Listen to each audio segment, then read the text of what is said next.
नमस्कार दोस्तों, स्वागत है आपका मेरे चैनल पर। दोस्तों, एक बार एक नौजवान काफ़ी समय से घर परिवार की छोटी मोटी परेशानी से जूझ रहा था। उसको कुछ धन संबंधी समस्याएं भी थी। उसकी उम्र ज़्यादा नहीं थी, लेकिन रोज़ रोज़ के विवादों से वो तंग आ गया था। जीवन की समस्याओं से लड़ते लड़ते वो थक गया था और एक दिन इसी तरह हिम्मत हार कर वह घर छोड़कर चला गया। चलते चलते वो जंगल में पहुंच गया। जंगल में काफ़ी दूर चलने के बाद भी उसका मन शांत नहीं हुआ। जंगल बहुत ही घना था। वहाँ जंगली जानवरों का भी खतरा था। तभी उसे एक छोटी झोपड़ी दिखाई दी। जब वो झोपड़ी के पास पहुंचा तो उसे एक संत दिखाई दिए। वो संत ध्यान की मुद्रा में बैठे थे। उनके चेहरे पर शांति और प्रसन्नता दिखाई दे रही थी। उसे अच्छा लगा ये सब देखकर। वो उस संत के पास आकर बैठ गया।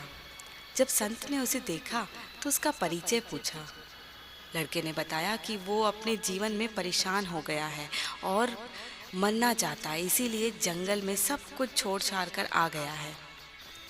संत ने उसकी सारी बातें बड़े ध्यान से सुनी।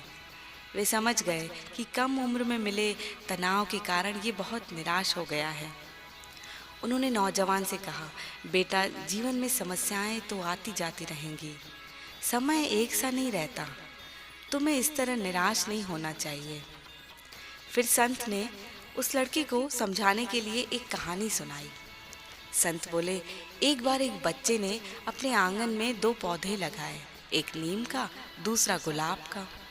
उसको बागवानी का नया नया शौक लगा था, इसलिए बच्चा रोज दोनों पौधों की खूब देखभाल किया करता था।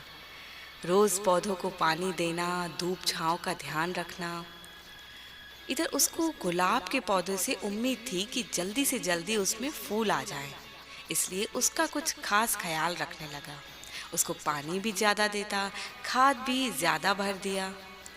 इधर नीम वाले पौधे में कम पानी की वजह से पौधे की जड़ें पानी की तलाश में अंदर तक चली गई और इस तरह नीम ने अपनी जड़ें मजबूत कर ली।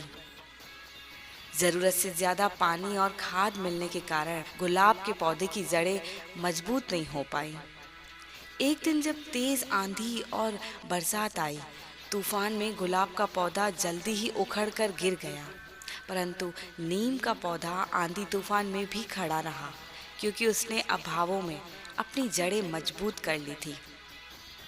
संत ने लड़के को समझाया, देखो, ये जीवन की परेशानियाँ, धन का अभाव, ये सब तुमको मानसिक तौर पर मजबूत बनाने के लिए आए हैं। अगर इनमें तुमने धीरज और सकारात्मकता से रहना सीख लिया तो आने वाले समय में तुम्हारे सामने कोई भी चुनौती आए, तुम आसानी से सामना कर लोगे, क्योंकि तुमने खुद को अंदर से पहले ही मजबूत कर लिया। देखो बेटा, जिंदगी में समस्याएं तो आती जाती रहेंगी, इसे निराश होकर नहीं बल्कि संतोष और प्रफुल्लता से जीना है। इसी का नाम जिंदगी है। नौजवान संत के कहे वचनों से काफ़ी प्रभावित हुआ। उसमें फिर जीवन की चुनौतियों का सामना करने की हिम्मत आ गई। वह एक नई उमंग और सकारात्मकता के साथ घर की ओर निकल पड़ा। संत के वचन हमेशा के लिए उसके दिल में बैठ गए और तब से वह कभी जीवन में कठिन परिस्थितियों में हताश नहीं हुआ। धैर्य से सामना करके आगे बढ़ता चला गया। हमारी कहानी भी दोस्तों ऐसी ही कुछ है। आज की कहानी पसंद आई हो तो चैनल को प्लीज़ लाइक और सब्सक्राइब कर दीजिए। आपका दिन शुभ हो।